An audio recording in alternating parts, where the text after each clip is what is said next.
इसलिए संसार वृक्ष है, इसमें मूल भगवान है, वो शाखा पत्ते से सब जो है संसार में फैला हुआ है। और इनको मार्ग बताने वाले संत हैं, भक्त हैं जी। और उनकी बात को विश्वास करके जो चलता है उसको ठाकुर जी की प्राप्ति होती है और कृपा होता है। भाई जी, अभी पाप के विषय में बताया, एक तो मन द्वारा पाप हो गया है, किसी के विषय में कुछ भी अपने मन में सोच लेना। पाप और पुण्य तीनों प्रकार की होते हैं, मन से भी होता है और तन से भी होता है, वचन से भी होता है। इसलिए पाप से बचो और मन से शुद्ध भाव रखो, मन से भाव रखो और तन से किसी को कष्ट मत दो, किसी का अपराध से बचो। अपराध सहज बन जाता है, पुण्य बनता है कम, सेवा कम बनता है। हम अपराध जल्दी कमा लेते हैं, समझे कि नहीं? बिल्कुल महाराज जी, यह स्वभाव लिखा हुआ है ना, स्वभाव तो पास्त समस्त दोष। इस स्वभाव से हमारा दोष बनता है। हमारा स्वभाव पड़ा हुआ जन्म जन्मांतर। कितने बार हमने 84 लाख भोग चुका है, कौन से योनि में नहीं गए, सब योनि भोग चुके, सब योनि में। हाँ, तो भगवान ने कहे, हे अर्जुन, हमारा और तुम्हारा जन्म बहुत हो चुका है, परंतु तुम नहीं जानता है, मैं जानता हूँ। हमारा तुम्हारा जन्म बहुत हो गए, सुन अर्जुन। भगवान ने कहा, हमारा तुम्हारा बहुत जन्म हो गया, इसलिए मैं जानता हूँ, तुम नहीं जानता है, इसलिए मैं जो बता रहा हूँ उस काम को करो, भगवान ने कहा है जी।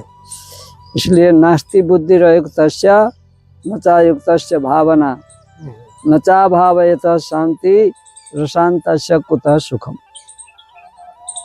समझ गए कि नहीं? नहीं भाई, बाबा अर्थ लगा जी। हाँ, नास्ति बुद्धि है, अरे वैसे ही विश्वास नहीं करता, यह दृष्टि करते, श्रद्धा नहीं करते, वो नास्ति है, ऐसा बुद्धि। और युक्ति से कैसे चलेगा सेवा? जो नास्ति है तो रास्ता सिद्धांत और भक्ति मार्ग को नहीं पकड़ेगा। ये रयुक्त युक्ति से नहीं चलेगा तो ठिकाने में कैसे पहुंचेगा? न चा युक्त से भाव न चा भाव ये तो शांति, और भाव ही नहीं तो शांति कहाँ से आएगी? न चा भाव ये तो शांति, तो अशांति को सुख कहाँ मिलेगा? जो शांति नहीं है तो उसको सुख कहाँ से मिलेगा? तो शांत से कुतः सुख। इसलिए भैया, संत समागम हरि कथा तुलसी दुर्लभ दो। संत समागम हरि कथा, ये हरि की चर्चा और संत समागम ये दुर्लभ है। करते रहो, करते रहो, संतों में पास जाओ, दीनता रखो, सेवा करो, भक्ति भाव करो, विश्वास करो। अब विश्वास नहीं तो फलदायकम, विश्वासम फलदायकम। विश्वास करोगे तो फल होगा, विश्वास नहीं करोगे तो फल भी नहीं होगा। एक बात बोला, एक बार कपड़ा थोड़ा सा धोया और 10 घंटे गंदगी में डबो दिया, कभी शुद्ध होगा? वो फट ही जाएगा, शुद्ध नहीं हो सकता। तो उस भक्ति का क्या मतलब है? इसलिए भगवान ने कहा है, सर्वेषु कालेषु मामनु समर। निरंतर भक्ति करनी है। जीव भगवान का नित्य दास है, एक सेकंड भी दासपना छोड़ेगा, संसार में गंदा मन को करेगा। चाहे आपको संसारी धर्म आप भंडारा कर रहे हो, लेकिन भगवान से मन हट गया, वो भंडारा भगवान के निमित्त नहीं है, तो मन आपका गंदा हो गया। इसको कितने लोग जानते हैं? तो भक्ति निरंतर है और भक्ति मन ने करनी है। अब आपने सवाल पूछा, जी हम उधर घर भक्ति करते हैं 2 घंटे 3 घंटे, तो 2 डिफेक्ट और भी हो सकते हैं। या तो आप क्या पता कामना की भक्ति करते हो भाई, ज्यादातर ये भी तो है ना संसार में। लड़का बीमार हो गया जी, मेरा मकान बन जाए जी, लड़की की शादी हो जाए जी, उसको नौकरी मिल जाए जी। और मान लो आप भक्ति इससे नहीं करते, कामना की नहीं है, तो फिर आपको ये नहीं पता है भक्ति मन से होती है। अगर आप नाम जप या भक्ति कर रहे हो तो भक्ति में आंसू आ जाते हैं, भक्ति दीनता लाती है, भक्ति काम क्रोध लोभ को दूर करती है। क्यों? मायापति अंदर आएगा लेकिन मन की भक्ति से आएगा, खोपड़े से तो आएगा नहीं, करोड़ जन्म तक करते रहो चाहिए। तो फिर अंदर के अवगुण भागेंगे। उसी की तो माया है, मन माया का बना है ना। और माया किसकी दासी है? श्री कृष्ण की। और श्री कृष्ण आएगा तो मन भाव से आता है, भाव मन से बनता, हाथ पैर तिलक कंठी से नहीं बनता भाव।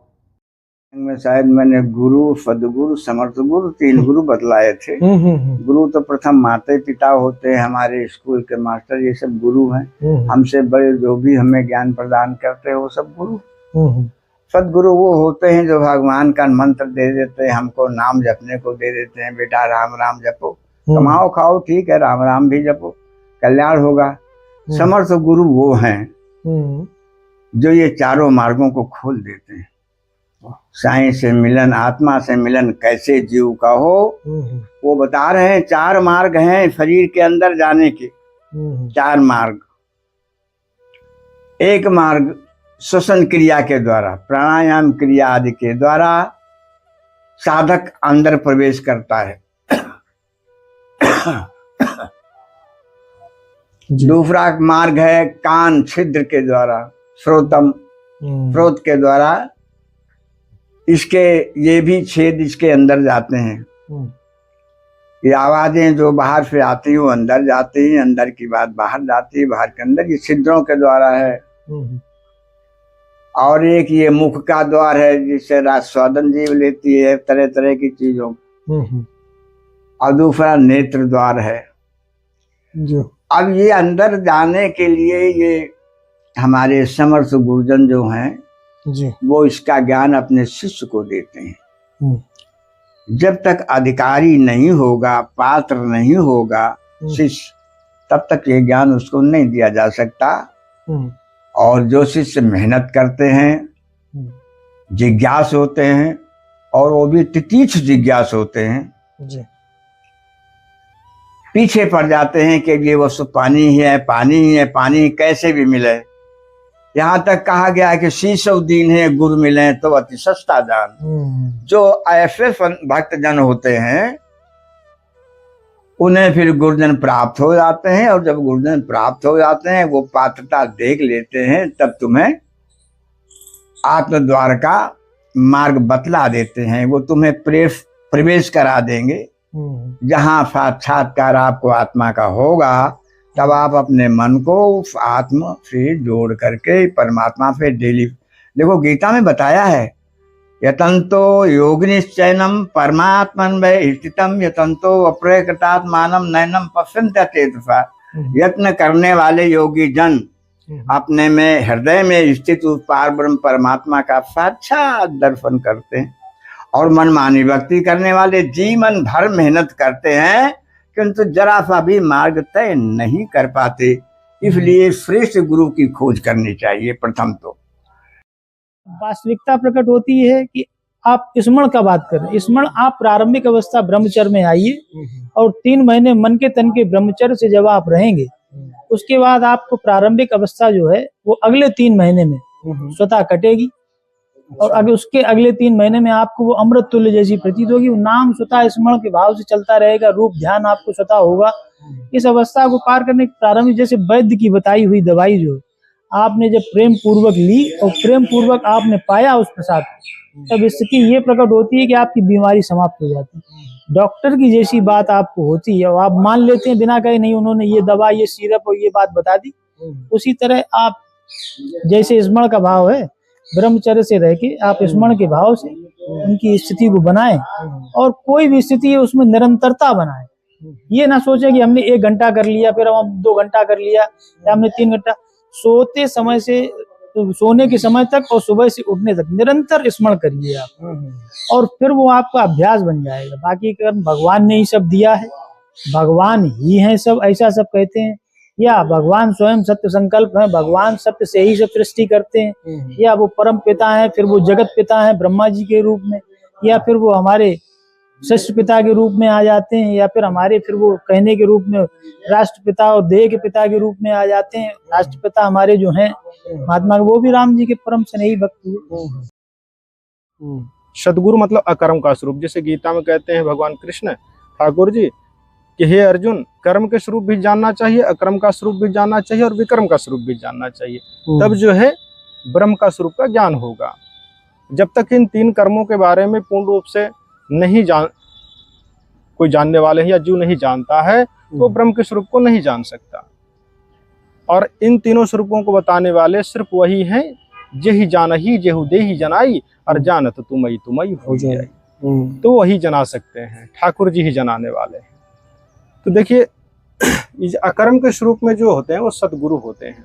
और सदगुरु किनको कहते हैं? जिन्होंने अपने आप को साध लिया हो, जिन्होंने अपने आप को साध लिया हो, सत्य असत्य का उन्हें ज्ञान हो गया हो। हाँ, जो भले बुरे का, जैसे कहते हैं कि ऐसी कोई फल है भले बुरे का ज्ञान हो जाए, तो उसमें भले बुरे का जो है परिचय कराया जाता है पूर्ण रूप से।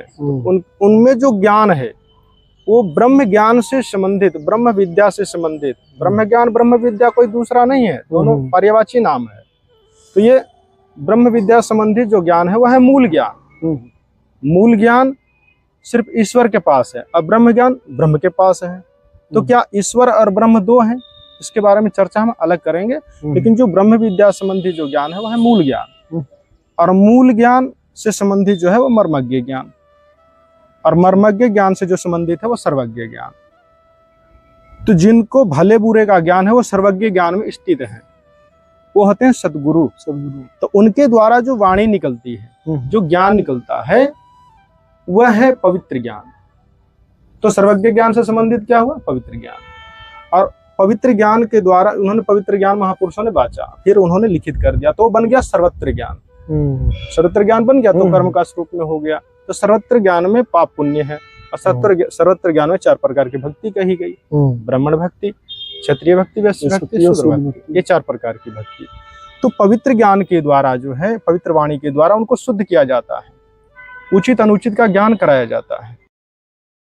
इसी तरह से कल्याण के लिए जब पता हो गया तो अगर आदमी लग जाए, अब बात ये है कि देखो ये शास्त्र, ये पुराण सतयुग में भी थे, यही ऐसा नहीं कि ये पुराण सतयुग में अलग होते हैं, ये शास्त्र सतयुग में अलग होते हैं।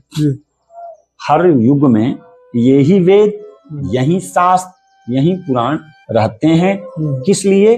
कल्याण के लिए। लेकिन सतयुग में वो दिनचर्या जो है अलग है, कैसे कल्याण होगा उसके साधन अलग हैं। त्रेता में भी यही शास्त्र, यही पुराण रहता है, लेकिन त्रेता के युग के धर्म के अनुसार आपको साधन नियम। फिर द्वापर में भी यही शास्त्र और यही पुराण रहते हैं, लेकिन उस द्वापर में भी कल्याण के मार्ग कुछ।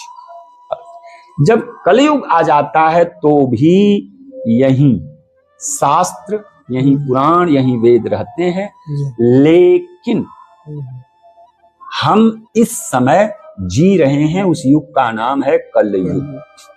तो कलयुग में सतयुग वाले साधन काम नहीं करेंगे, त्रेता वाले साधन काम नहीं करेंगे, और द्वापर वाले भी साधन काम नहीं करेंगे। कलयुग का जो साधन है वो महापुरुषों ने या वेद व्यास जी ने भी मंथन करके बार बार उन्होंने एक ही चीज निकाल के दिया, कलौ केशव कीर्तनम। कलयुग केवल नाम आधारा, सुमीरी सुमीरी नर उतरहि पारा। आदत बुरी संभाल ले, बस हो गया भजन। अगर मनुष्य की आदतें सुधर जाएं तो भजन हो जाता है। जी। और भगवान को पाने के लिए बस प्रार्थना गाओ, क्या लाओ महाराज? प्रार्थना प्रार्थना। प्रार्थना करते रहो। जैसे कोई दुआ मांगता है, अब हिंदू धर्म में 4 प्रकार के भक्त होते हैं जी। अर्थार्थी, आर्त, जिज्ञासु और ज्ञानी। अर्थार्थी, आर्त, हाँ, अर्थार्थी, जिज्ञासु और ज्ञानी। 4 प्रकार के होते हैं। तो अर्थार्थी होता है, अर्थ की कामना करता है। धन। आर्त होता है, चिल्लाता है कि भगवान मुझे दो, भगवान मुझे दो। एक जिज्ञासु होता है, जिज्ञासु माने जानने की इच्छा रखता है। एक ज्ञानी होता है, वो मस्त रहता है, अपनी मस्ती में मस्त रहता है।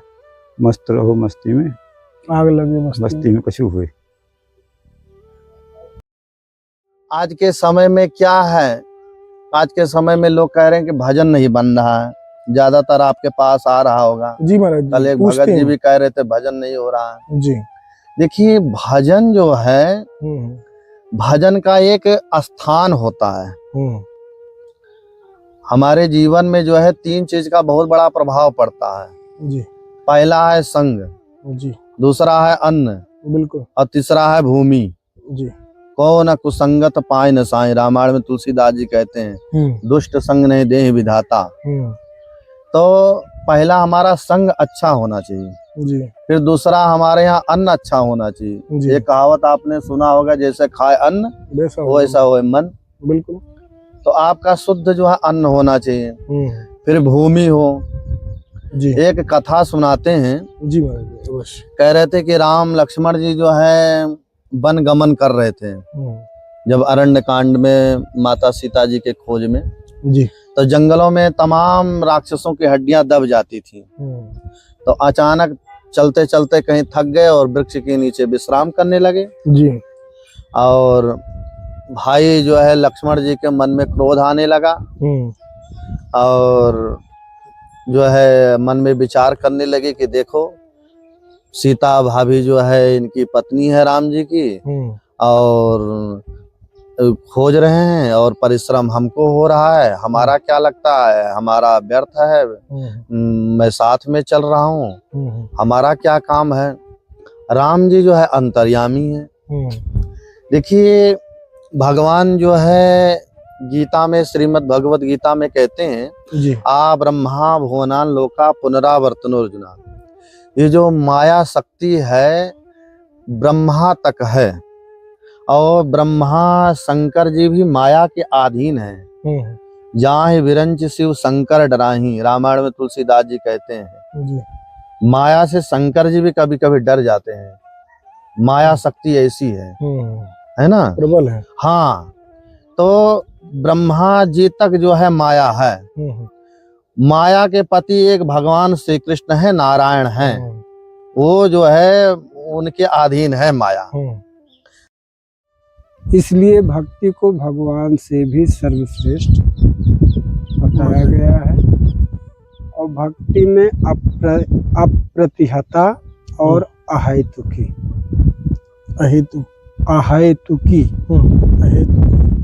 कि उस भक्ति के द्वारा हम कुछ चाहना न करें, कामना न करें।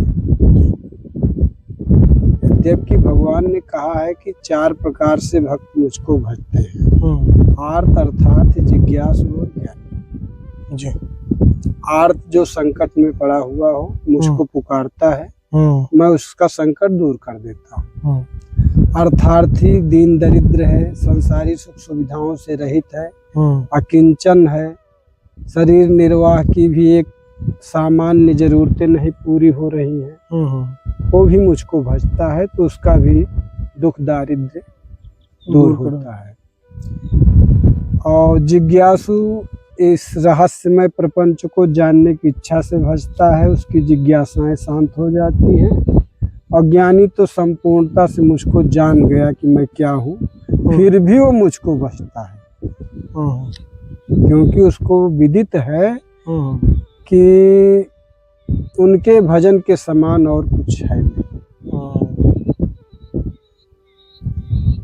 ज्ञानी सर्वथा सब कुछ जान करके भी भजन का मार्ग नहीं छोड़ता है, भजन में लगा ही रहता है। इसलिए भक्ति सर्वश्रेष्ठ है। अहेतु की जहाँ तक हो सके उसके द्वारा कुछ हेतु न हो हमारा, यहाँ तक कि हम मोक्ष की भी कामना न करें। यद्यपि मोक्ष एक पुरुषार्थ है और जीव का चरम लक्ष्य है धर्म अर्थ काम मोक्ष।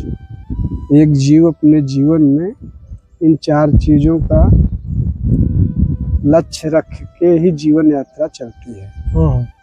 लेकिन यदि मोक्ष की भी अभिलाषा न हो तो भक्ति सर्वश्रेष्ठ कही गई। देखिए, हमारे शरीर में कई चक्र हैं, लेकिन प्रधान 7 चक्रों का उल्लेख है। कहीं कहीं 8 चक्र हैं जी, कहीं कहीं 8 चक्र है, लेकिन प्रधान 7 चक्र को माना जाता है जी। जैसे हमारे प्रथम चक्र होता है हमारे रीढ़ के रीढ़ की हड्डी के सबसे अंतिम छोर पे, वहाँ होता है सबसे आधार चक्र, उसको मूलाधार चक्र बोलते हैं जी। मूलाधार जैसे मूल आधार मतलब यही आधार चक्र है। यहाँ तक कि हमारे पैरों में भी चक्र पाया जाता है, लेकिन हमारा जो शक्ति का को केंद्र है ये 7 चक्र प्रधान बताए जाते हैं जी। प्रथम मूल आधार चक्र।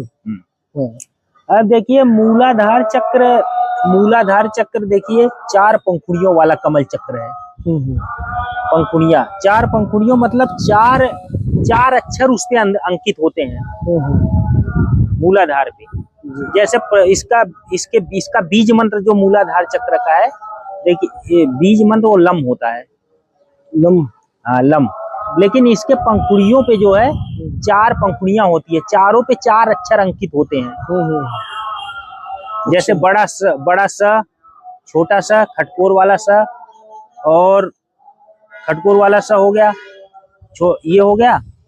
ऐसे 4 पंखुड़ियों पे 4 अक्षर अंकित होते हैं, एक वह हो गया, ठीक है। तो इसका बीज मंत्र क्या हो गया, लम। और ये इसका जो रंग है वो लाल रंग होता है। देखिए इसके देवता हैं, जो इसके प्रधान देवता हैं वो हैं गणेश जी। लेकिन गणेश जी कहीं कहीं इस पे कहीं किसी हमारे ग्रंथ में कहीं जो है इस पे ब्रह्मा जी का भी स्थान बताया गया है जी। लेकिन ये जहाँ तक है कि गणेश जी इस पे प्रथम चक्र है, जहाँ शुरुआत होती है गणेश जी का ही आता है, तो इस पे प्रथम चक्र पे गणेश जी मूलाधार चक्र, हाँ प्रधान चक्र होता है। और ये मूलाधार चक्र होता है। जैसे मूलाधार चक्र क्या है, जागृत करने के लिए, अगर मूलाधार पे क्या है ध्यान केंद्रित करें, इसके लिए आसन पश्चिमोत्तासन होता है। आसन पश्चिमोत्तासन करे सुबह सुबह खाली पेट। तो मूलाधार चक्र से इसी से सटी हुई 3.5 कुंडलियों में कुंडली शक्ति होती है। कुंडली शक्ति जो है कोबरा नाग होता है ना, कोबरा नाग का प्रतीक होता है। जैसे कोबरा नाग 3 फेरे में मारे ऐसे होता है, तो ऐसे 3.5 कुंडली में उसी तरह से कुंडली शक्ति बताया गया है।